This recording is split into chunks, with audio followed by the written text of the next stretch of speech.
हाँ जी, good morning. तो direct text में अब करते हैं हम असेसमेंट ऑफ इंडिविजुअल चैप्टर के क्वेश्चंस।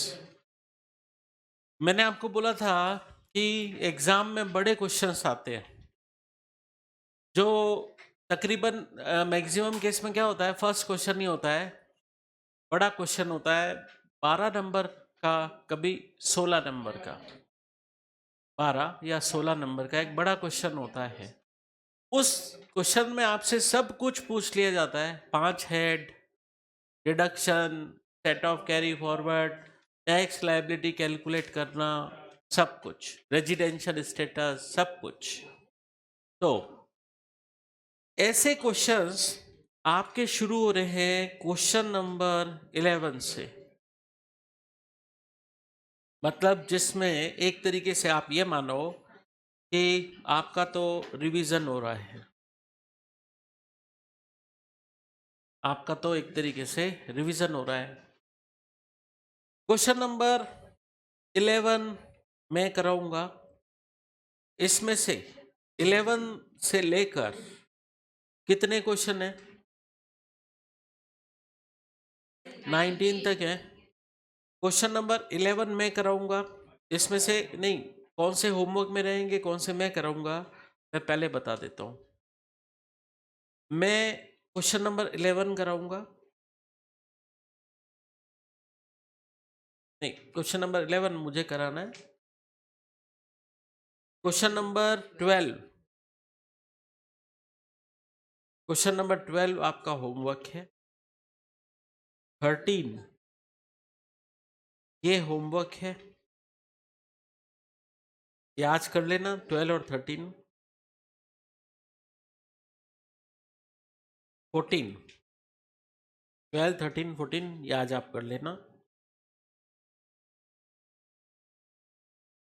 और 16 एक मैं कराऊंगा, एक इसके अलावा एक और है, मतलब कुल मिला के 11 से लेकर 19 तक क्वेश्चंस जो हैं, टोटल 9 क्वेश्चन हुए, उसमें से 3 मैं कराऊंगा, 6 आपको करने हैं। तो पहला करते हैं हम क्वेश्चन नंबर 11। इन ये वैसे तो आप खुद कर सकते हो, लेकिन थोड़ा आपको बूस्टअप करने के लिए कि हाँ तो इस तरीके से क्वेश्चन आते हैं, समझ लो आप। तो क्वेश्चन नंबर 11, मिस्टर जतिन एक रेजिडेंट इंडिविजुअल है जिनकी एज 60 साल से कम है। अब कई बार क्या होता है, क्वेश्चन में शुरू में ही बताते थे ये रेजिडेंट है। इन ये सब लिखने का बात का इफेक्ट किस पे पड़ सकता है, टैक्स लायबिलिटी, कि इसको बेसिक इनकम एग्जम्पशन लिमिट कौन सी मिलेगी, 2.5 लाख वाली मिलेगी, 3 लाख वाली, वो सब एज वगैरह का उससे डिसाइड होता है, सीनियर सिटीजन है नहीं है। रेजिडेंट होने से क्या डिसाइड होगा, कुछ डिडक्शंस रेजिडेंट को मिलते हैं, कुछ रेजिडेंट को मिलते हैं, नॉन रेजिडेंट को नहीं मिलते। तो अगर बोल दिया रेजिडेंट है तो वो डिडक्शंस अंडर चैप्टर 6 है, उसका भी ध्यान रखना पड़ेगा। ठीक है, जैसे यहां पर बोल देते कि ये इनकी एज मान लो 62 ईयर्स है, सीनियर सिटीजन है, लेकिन ये इधर लिख देते ये नॉन रेजिडेंट है, तो इनकी basic income exemption limit 2.5 lakh हो जाती। एक चीज और मैंने कहा, डिडक्शंस अंडर चैप्टर 6 पे फर्क आ सकता है क्या, एक एग्जांपल बताता हूं मैं। इनके पास एफडी का इंटरेस्ट है, रिकरिंग डिपॉजिट का इंटरेस्ट है, तो सीनियर जो सिटीजन होता है उसको 80 टीटीबी का डिडक्शन मिलता है, interest income saving saving interest पर। तो वो इंटरेस्ट 80 टीटीबी का डिडक्शन चेक करना पड़ेगा आपको कि वो रेजिडेंट को ही मिलता है या नॉन रेजिडेंट को भी मिलता है। तो बता दूं, वो सिर्फ रेजिडेंट को ही मिलता है। ठीक है, तो मतलब इन सब बातों पर इफेक्ट आ सकता है रेजिडेंट नॉन रेजिडेंट वगैरह लिखने का। तो आपको इंफॉर्मेशन दी जा रही है पूरे साल की, ईयर एंड हो रहा है 31 मार्च 2024 को। फर्स्ट इंफॉर्मेशन, वो एक वर्किंग पार्टनर है, एबीसी एंड कंपनी में वर्किंग पार्टनर है, मतलब पार्टनरशिप फर्म में एक पार्टनर है ये, और इनको अपनी पार्टनरशिप फर्म से इंटरेस्ट मिला है, 15% की रेट से मिला है, अमाउंट वाइज 3 लाख है। अब तो इंटरेस्ट फर्म को कितना अलाउ हुआ होगा? 12%। जितना फर्म को अलाउ होता है पार्टनर को टैक्सेबल इंडिविजुअल कैपेसिटी में उतना ही होता है। तो अब इनको मिला तो 15% की रेट से 3 लाख है, आपको इनका इंडिविजुअल रिटर्न फाइल करते वक्त इसको 3 लाख को लेकर आइए, इसको 3 लाख को 12% के स्केल पर लाइए, तो इनको आप टैक्सेबल कितना करोगे? 240। ठीक है, 240 इंटरेस्ट इनका टैक्सेबल होगा मिस्टर जतिन के हैंड्स में, इंडिविजुअल कैपेसिटी में। ठीक है, अच्छा कौन से हेड में होगा? पीजीबीपी हेड में। एक पार्टनर को पार्टनरशिप फर्म से इंटरेस्ट मिलता है, उसको पीजीबीपी हेड में टैक्सेबल होता है। रेम्युनरेशन मिला, ये वर्किंग पार्टनर है, वर्किंग पार्टनर को ही रेम्युनरेशन मिलता है तो अलाउ होता है फर्म को। फर्म अगर किसी नॉन वर्किंग पार्टनर को रेम्युनरेशन देती है उसको अलाउ नहीं होता है। ये फर्म ने अपने सेल्स के 1% पे कैलकुलेट किया है, इससे हमें कोई मतलब नहीं। मजे की काम की बात यह है, ये फर्म को फुल्ली अलाउड हो गया तो पार्टनर को फुल्ली टैक्सेबल हो जाएगा, तो ये पूरा टैक्सेबल करना है पार्टनर को, बट कहाँ? पीजीबीपी हेड में। ठीक है, तो इंटरेस्ट मतलब मैं मिस्टर जतिन को टैक्सेबल करूं पीजीबीपी हेड में 2,40,000, और सैलरी हेड में टैक्सेबल कर दूं क्या? नहीं, पीजीबीपी हेड में, पीजीबीपी हेड में 90,000। तो इनके कि इनको एक पार्टनरशिप फर्म से ये सब मिला, ये इनको टैक्सेबल होगा, इंटरेस्ट 2,40,000 और सैलरी 90,000। ठीक है, एक पॉइंट कंप्लीट। फिर पहले ही डिटेल तो दी कि ये एक पार्टनरशिप फर्म में पार्टनर है, वहां से इनको क्या क्या मिला। अब second, he is engaged in A business of manufacturing. अब मैन्युफैक्चरिंग वर्ड आते ही आपको ये बोला जा सकता है additional depreciation. Additional depreciation original cost का 20% अलाउ होता है। इसका P&L अकाउंट आपको दे रखा है, ये इनका प्रोप्राइटरी बिजनेस है, मतलब सोल प्रोप्राइटर है। हो सकता है ना ऐसा कोई पर्सन, एक पर्सन में, ठीक है, हो सकता है ऐसा। फॉर एग्जांपल मैं एक्सेल एकेडमी में पार्टनर हूँ इंटरमीडिएट के लिए, और सीए फाइनल वाला मैं वहाँ सोल प्रोप्राइटर हूँ, हो सकता है ऐसा। तो ये इनका सोल प्रोप्राइटरी बिजनेस एक और है, उसका इनका P&L अकाउंट दे रखा है। अब credit side, gross profit 12.5 lakh, इनकी सेल्स है 99 लाख, 1 करोड़ वगैरह से ज्यादा नहीं है, सेल कम है। क्या इन पर प्रेज्यूम्टिव इनकम सेक्शन 44AD लग सकती है? हाँ, मैन्युफैक्चरर पे लग सकती है, होलसेलर, ट्रेडर, रिटेलर सब पे लग सकती है 44AD, बशर्ते टर्नओवर। इस बार से एक अमेंडमेंट हुआ, पिछली बार तक था 2 करोड़ से एक्सीड हो रहा हो तो 44AD नहीं मिलता है, लेकिन इस बार से 2 करोड़ का 3 करोड़ कर दिया। आपका टर्नओवर 3 करोड़ तक भी है तो आप 44AD आप पर अप्लीकेबल हो जाएगी, तो इसका टर्नओवर तो 3 करोड़ के अंदर अंदर है, तो अप्लीकेबल होगी 44AD, और अप्लीकेबल होगी 44AD। ठीक है, तो इनको क्या प्रेज्यूम्टिव बेसिस पर इनकम डिक्लेयर करनी पड़ेगी, और अगर ये प्रेज्यूम्टिव बेसिस पर इनकम डिक्लेयर करेंगे तो ये सारे खर्चे deemed to have been allowed to the SSC माने जाएंगे। ठीक है, तो बट इनको ये 43 लाख जो सेल है इनकी 99 लाख, इसमें से 43 लाख कैश में मिला है, इस पर इनको 8% नेट प्रॉफिट डिक्लेयर करना पड़ेगा, और बाकी का 56 लाख प्रेस्क्राइब मोड से मिला है, इस पर 6% नेट प्रॉफिट डिक्लेयर करना पड़ेगा। तो उसके हिसाब से आप निकालो कि इसको कितना नेट प्रॉफिट डिक्लेयर कर, 6,80,000 इतना नेट प्रॉफिट डिक्लेयर करना पड़ेगा। लेकिन इनका P&L अकाउंट कितना नेट प्रॉफिट बता रहा है? कम बता रहा है।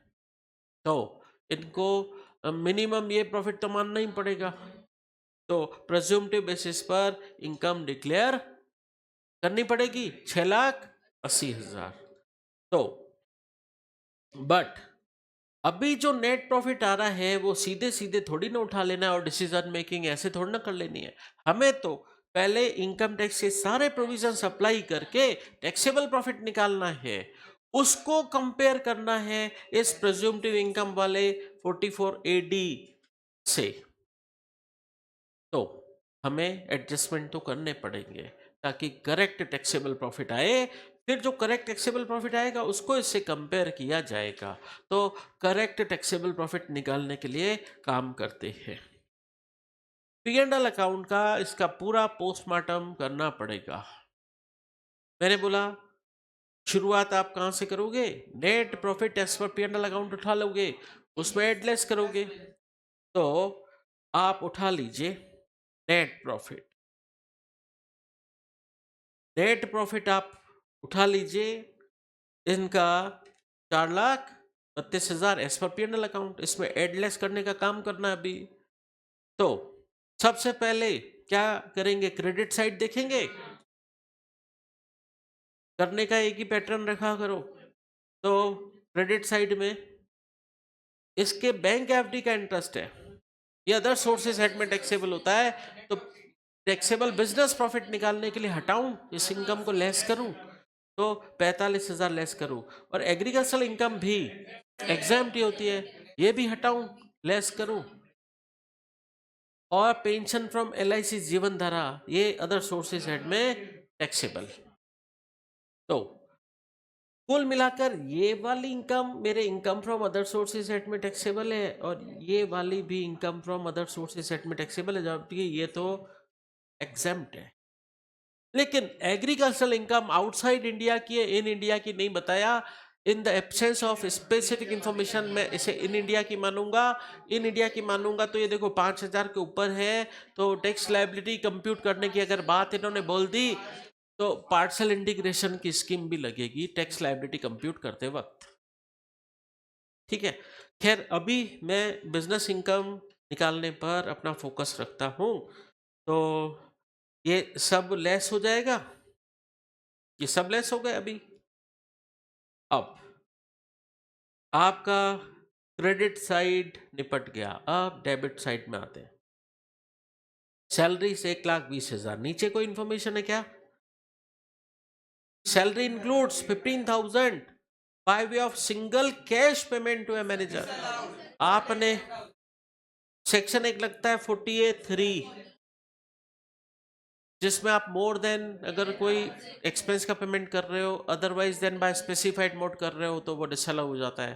क्या पूरा डिसअलाउ होता है या जितना 10,000 को एक्सीड कर रहा है वो पूरा डिसअलाउ होता है? 100% ऑफ अमाउंट पेड। तो ये पूरा 15,000 आप क्या कर दो? Add back. ये खर्चा डिसअलाउड तो एड बैक कर दो।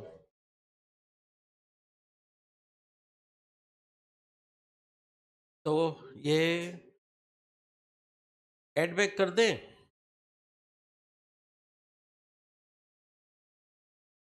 15,000 ये वाला हो गया एड बैक। अब और ये परवाह मत करना कि मैंने कोई आइटम ऊपर लिखा नीचे लिखा, इस बात की कोई टेंशन नहीं करनी है। 100 लोग करने बैठेंगे, सबके आंसर सबके प्रेजेंटेशन अलग अलग होंगे, इसलिए चिंता करने की बात है ही नहीं। अब बोनस 48,000, इसके लिए नीचे कोई इंफॉर्मेशन है कि नहीं? नहीं है। तो मैं मान लूं ये बोनस एक्चुअली पेड हो गया होगा। नहीं तो अगर अनपेड रहा तो इसमें 43B लग सकता है जो इसको डिसअलाउ कर देगा। ठीक है। और हाँ, अगर ईयर एंड तक भी पे नहीं हुआ तो कोई बात नहीं, IDR फाइलेंगे, ड्यू डेट तक भी पेड हो गया तो भी अलाउ हो जाएगा during the relevant previous year खर्चा। तो मैं कमेंट कर देता हूँ, या तो ये पेड हो चुका है during the relevant previous year या आईटीआर फाइलिंग की ड्यू डेट तक पेड हो चुका है, तो सेक्शन 43B इसको डिसअलाउ नहीं करेगा, इसलिए अलाउड है तो कोई कमेंट नहीं। अब इनका कहना है ये अजम्पशन वाली बात हो गई। जब भी कोई अजम्पशन लेने की जरूरत पड़ रही हो आपको, तो हमेशा एसएससी के फेवर वाली अजम्पशन लेकर आप आगे बढ़ना। ठीक है, तो मैंने फेवर वाली अजम्पशन ले ली कि ये अलाउड है, ठीक है। अब कार एक्सपेंस 50,000 कार एक्सपेंस, नीचे इंफॉर्मेशन है, ये जो इसका 1/5 है वो पर्सनल यूज है इसका कार का, तो पर्सनल एक्सपेंस इसका 50,000 का 1/5 10,000, 10,000 डिसअलाउ हो जाएगा। एड बैक करूं अंडर सेक्शन 38 एड बैक कर देते हैं 10,000, तो कार के ये खर्चे एड बैक कर दिए 10,000। सही है।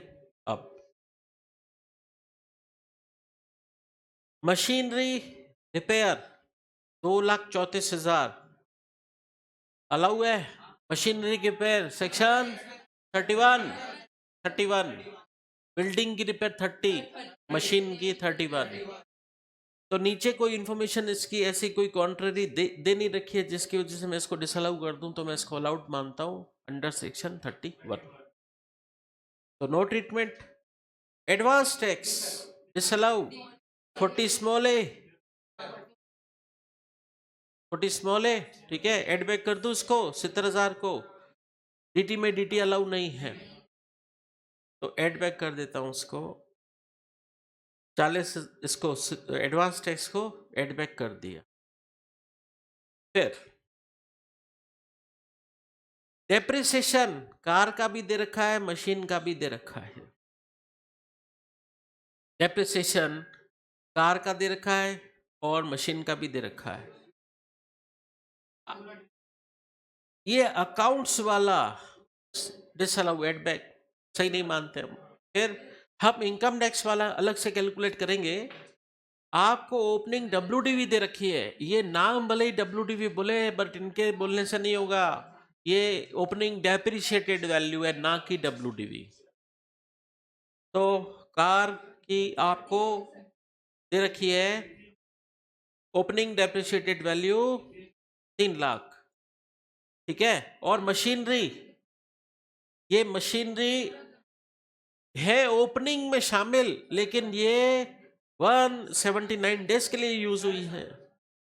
अब पढ़ने से लगेगा लेस देन 180 डेज यूज हुई है, तो इस पे आधा डेप्रिसिएशन दे, बट 180 डेज का रूल सिर्फ उन मशीनरी एसेट्स पे लगेगा जो अभी करंट ईयर का एडिशन है, ये तो ओपनिंग में पहले से शामिल है, तो 180 डेज का रूल नहीं लगेगा इस पर, जिसकी वजह से पूरा डेप्रिसिएशन मिलेगा, ठीक है। अब एडिशन की बात तो अब आ रही है। आपने एक मशीनरी परचेस की है 23 सितंबर 2023 को, और ये आपने कैश में पे कर दिया 2 लाख। क्या इस पे भी 10,000 की लिमिट कैपिटल एक्सपेंडिचर पे भी लगती है? सेक्शन 43 सबसेक्शन 1 एक्चुअल कॉस्ट की डेफिनेशन, उसमें लिखा था कि अगर आप किसी कैपिटल एक्सपेंडिचर का भी पेमेंट 10,000 से ऊपर करते हो तो स्पेसिफाइड मोड से नहीं हुआ तो उसको एसेट की कॉस्ट का पार्ट ही नहीं मानेंगे। तो अब ये आपने कैश में पे कर दिया तो इसको इसकी कॉस्ट का पार्ट ही नहीं बनेगा, ये तो अलाउ ही नहीं होगा, तो आपको डेप्रिसिएशन में ही, आपको ब्लॉक में ही नहीं जोड़ना है, ब्लॉक में ही नहीं जोड़ेगा तो इस पर डेप्रिसिएशन भी नहीं मिलेगा। फिर 12 नवंबर को आपने एक मशीनरी और परचेज की, उसका पेमेंट आपने अकाउंट पे चेक से किया 3 लाख है, इस पर लेस देन 180 डेज का रूल अप्लीकेबल हो जाएगा, क्योंकि खरीदी नवंबर में है तो put to use less than 180 days हुई होगी। और बट हाँ, इस पे आपको एडिशनल डेप्रिसिएशन भी मिल सकता है, आप मैन्युफैक्चरर हो, मिल सकता है, ठीक है। सेकंड हैंड मशीनरी आपने 12 अप्रैल को ही खरीदी, बियरर चेक से पेमेंट किया है, अलाउ होगी क्या? बियरर चेक है, स्पेसिफाइड मोड नहीं है, नहीं, तो ये कॉस्ट का पार्ट ही नहीं बनेगा, पेमेंट स्पेसिफाइड मोड से नहीं हुआ। तो मैं बताऊं, इस पे नॉर्मली डेप्रिसिएशन नहीं मिलेगा। आप तो बात सोच रहे थे एडिशनल नहीं मिलेगा साहब, नॉर्मल मिल जाएगा। नॉर्मल कहाँ मिलेगा? नॉर्मल भी नहीं मिलेगा, एडिशनल भी नहीं मिलेगा। ठीक है, आगे बता दिया, जिस दिन परचेज हुई उस दिन पुट टू यूज हो गई। नहीं भी बोलते तो हम यही मानते, जिस दिन परचेज हुई उस दिन हम पुट टू यूज कर लेते हैं। ठीक है, तो हमें इनकम टैक्स का डेप्रिसिएशन कैलकुलेट करना पड़ेगा। ठीक है, तो इसकी ओपनिंग डब्ल्यूडीवी क्या थी मशीनरी की? मशीनरी की पहले बताओ। 6,50,000। ठीक है, अब एक मशीनरी आपने खरीदी 2 लाख वाली, वो ऐड होगी कि नहीं? चेक करो।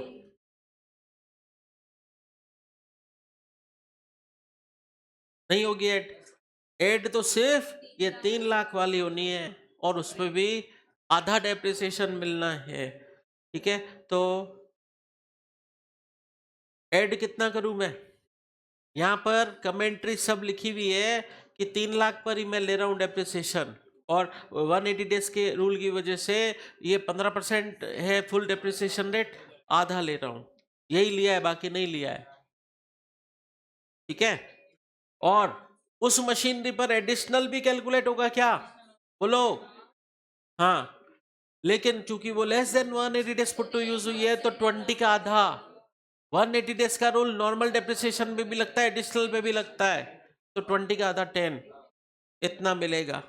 तो ये आपने कैलकुलेट किया मशीनरी का डेप्रिसिएशन। अब कार का कैलकुलेट करो। कार पर डेप्रिसिएशन क्या आप 100% ले चुके हो? कार की आपकी ओपनिंग डेप्रिशिएटेड वैल्यू कितनी थी? 3 लाख, और कार पर आप बुक्स में डेप्रिसिएशन 3 लाख ले चुके हो क्या? चेक करो। तो कार क्या आपकी 100% डेप्रिशिएबल एसेट है क्या? नहीं, कार पर डेप्रिसिएशन रेट क्या है? 15%। तो अकाउंट्स वाला डेप्रिसिएशन तो गलत ही मानेंगे, एड बैक कर देंगे। सही वाला कैलकुलेट करेंगे 3 लाख पे 15%। ये 15% एक बार तो हमने कैलकुलेट कर लिया, लेकिन ये कार पार्टली पर्सनल पर्पस के लिए भी यूज होती है, तो 1/5 क्या डेप्रिसिएशन का भी डिसअलाउ होगा? तो इसमें से 1/5 हटा दूं, तो बाकी का 4/5 36,000 ही कार का डेप्रिसिएशन अलाउ होगा। तो कार का डेप्रिसिएशन 36,000 अलाउ होगा, मशीनरी का 1.5 lakh, total 186 as per income tax है। जबकि बुक्स में आपने कितना चार्ज कर लिया? बुक्स वाला गलत मानकर एड बैक कर दो, और इनकम टैक्स वाला सही मानकर लेस कर दो। ठीक है, तो सही वाला लेस कर दिया, और गलत वाला ऐड कर दिया। गलत वाला डेप्रिसिएशन ऐड कर दिया, सही इनकम टैक्स वाला लेस कर दिया।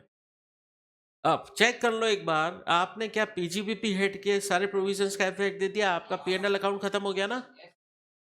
अब इससे रिलेटेड नीचे कोई और बात है क्या जो आपके पीजीबीपी हेड से रिलेटेड हो? नहीं है, नहीं। तो ये एडजस्टमेंट करने के बाद अब मेरा बिजनेस प्रॉफिट आता है, टैक्सेबल प्रॉफिट 6,37,000। 6,37,000 को मैं प्रेज्यूमटिव इनकम 44AD, वो मैंने कितनी निकाली थी? मिट गया, 6,80,000। और अभी एडजस्टमेंट करने के बाद कितना आ रहा है? 6,37,000। तो मिनिमम प्रेज्यूमटिव इनकम आपको डिक्लेयर करनी पड़ेगी, तो 6,80,000 डिक्लेयर करना ही पड़ेगा। तो मेरे पीजीबीपी हेड में अभी मैं क्या इनकम बताऊं? 6,80,000 44AD फॉलो करते हुए। हाँ जी, एक मिनट। इनका कहना है मैं 44AD के हिसाब से 6,80,000 ना बताऊं अगर, तो एक कमेंट करना पड़ेगा कि इसका टर्नओवर भले ही 1 करोड़ से कम है, ये बुक्स रखे और ऑडिट कराए तो कम नेट प्रॉफिट 6,37,000 बता पाएगा। ये कमेंट कर दीजिए आप।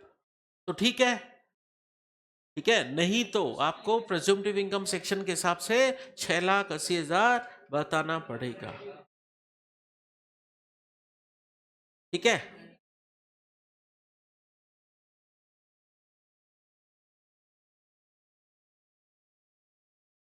एक मिनट। तो नॉर्मल प्रोविजन के हिसाब से इतना रहे और प्रेज्यूम्टिव इतना रहे हायर।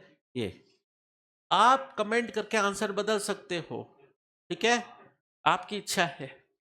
मैं बताऊं, मैंने एक बार बोल दिया आपको, आप एसएससी के फेवर के एजम्पशन ले लो, लेकिन जहां पर भी एजम्पशन की बात आएगी, जो कॉपीज चेक करने वाले होते हैं उनको दोनों अल्टरनेटिव आंसर आते हैं कि स्टूडेंट ने अगर ऐसे किया है तो भी आपको सही मानना है, ऐसे किया है तो भी आपको सही मानना है। ठीक है, आप तो बस करो, आपको ये टेंशन करने की जरूरत नहीं है कि वो क्या सोचेगा, वो कैसे चेक करेगा। ठीक है, चलिए फिर पीजीबीपी हेड का हो गया। अब सेकंड पार्ट, इन फरवरी 2023, मतलब पिछले साल की बात बता रहे हैं, अभी तो मेरा करंट प्रीवियस ईयर 23-24 चल रहा है ना, तो ये तो 22-23 की बात बता रहे हैं। उसने एक मकान बेच दिया था, और बेच दिया था तो इसका कैपिटल गेन इसको टैक्सेबल हो गया होगा। इसका एरियर ऑफ रेंट अब भी मिला मार्च 24 में, तो एरियर ऑफ रेंट के लिए हाउस प्रॉपर्टी एक्ट लग जाता है सेक्शन 25B। क्या ये पूरा टैक्सेबल होगा या 30% स्टैंडर्ड डिडक्शन लेस करके? 30% स्टैंड, और ये इनकम मैं पीजी हाउस प्रॉपर्टी एक्ट में बताऊंगा, हाउस प्रॉपर्टी एक्ट में बताऊंगा ये एरियर ऑफ रेंट, लेकिन 30% स्टैंडर्ड डिडक्शन इस पे अलाउ हो जाएगा, तो रिमेनिंग अमाउंट ही टैक्सेबल होगा। ठीक है, क्या हुआ, सही है? 75,000, 75,000 में से 30% लेस कर दो आप। फिर हाउस प्रॉपर्टी एक्ट का हो गया, इसके पीजीबीपी हेड पे इनकम है और हाउस प्रॉपर्टी एक्ट में इनकम है, ठीक है। इसके सेविंग और इन्वेस्टमेंट की डिटेल दी आपको, जीटीआई आ चुकी होगी इसकी, हाउस प्रॉपर्टी और पीजीबीपी हेड में इनकम आ गई, जीटीआई आ गई। अरे जीटीआई आने के बाद डिडक्शन दूंगा ना, जीटीआई आ चुकी है, अब डिडक्शन की बातें आपको, इसके सेविंग और इन्वेस्टमेंट देखना है। इसने लाइफ इंश्योरेंस प्रीमियम पे किया है अपने मेजर सन के लिए, वो तो किसी एमएनसी में काम करता है और उसकी 10 लाख सैलरी है, वो इंडिपेंडेंट है। अरे इंडिपेंडेंट सन का लाइफ इंश्योरेंस प्रीमियम भरने का भी डिडक्शन मिलेगा, एटीसी। मैंने बोला था औलाद कैसी भी हो, मेजर माइनर, ठीक है, एटीसी में सम अश्योर्ड 2 लाख है। पॉलिसी 1 अप्रैल 2012 के पहले की है कि बात की है? अगर 1 अप्रैल 2012 के पहले की होती तो सम अश्योर्ड का 20%, अगर बात की है तो 10%, अभी बात की है तो सम अश्योर्ड का 10%, मैक्सिमम लिमिट 20,000, इसने प्रीमियम भरा 30,000, maximum limit 20,000, which ever is less, इसको 20,000 का एटीसी में लाइफ इंश्योरेंस प्रीमियम का डिडक्शन मिलेगा। ठीक है, 20,000 का ये मिल गया। पीपीएफ में भी जमा किया 70,000, एटीसी में मिल जाएगा, तो लाइफ इंश्योरेंस प्रीमियम 20,000, कंट्रीब्यूशन 70,000, ठीक है, 90 टोटल, 90,000 ही हुआ। 1.5 लाख से ज्यादा नहीं होना चाहिए, अगर 1.5 लाख से ज्यादा जा रहा है तो उसको 1.5 लाख तक रोकना पड़ेगा। अभी नहीं हो रहा है तो इसको मैं एटीसी में डिडक्शन दे देता हूं। हाँ, अब ये जो अदर सोर्सेज हेड की इनकम थी वो आपको अदर सोर्सेज हेड में लिखनी पड़ेगी। अब उसमें एक दिक्कत आएगी आपको कि ये जो बैंक एफडी थी ना, ये नेट ऑफ टीडीएस थी, ये बैंक एफडी का इंटरेस्ट नेट ऑफ टीडीएस था। अदर सोर्सेज हेड में हमने पढ़ा था ग्रॉसअप करके लेना होता है, तो ग्रॉसअप कैसे करते हैं? टीडीएस की रेट 10% है ना, तो इसका मतलब ये 90% के स्केल पर है, 100% ग्रॉस अप करके जो भी अमाउंट आ रहा है वो हम अदर सोर्सेज सेट में बताएंगे, और ये एलआईसी की पेंशन ये भी अदर सोर्सेज सेट में बताएंगे, तब जाके इसकी ग्रॉस टोटल इनकम आएगी। फिर एटीसी के डिडक्शन की बात हो गई थी, कितना मिलेगा एटीसी का deduction? Life insurance premium 20,000, PPF 70,000, 90,000 इसका एटीसी का डिडक्शन हो गया। फिर इसका एक मेडिक्लेम इंश्योरेंस प्रीमियम अपने फादर के लिए इन्होंने पे किया है। फादर की एज 79 है, फादर सीनियर सिटीजन है और वो इन पर डिपेंडेंट नहीं है। ATD medical insurance premium parents dependent हो चाहे इंडिपेंडेंट हो डिडक्शन मिलता है, ठीक है, लेकिन मैक्सिमम 50,000 तक मिलेगा।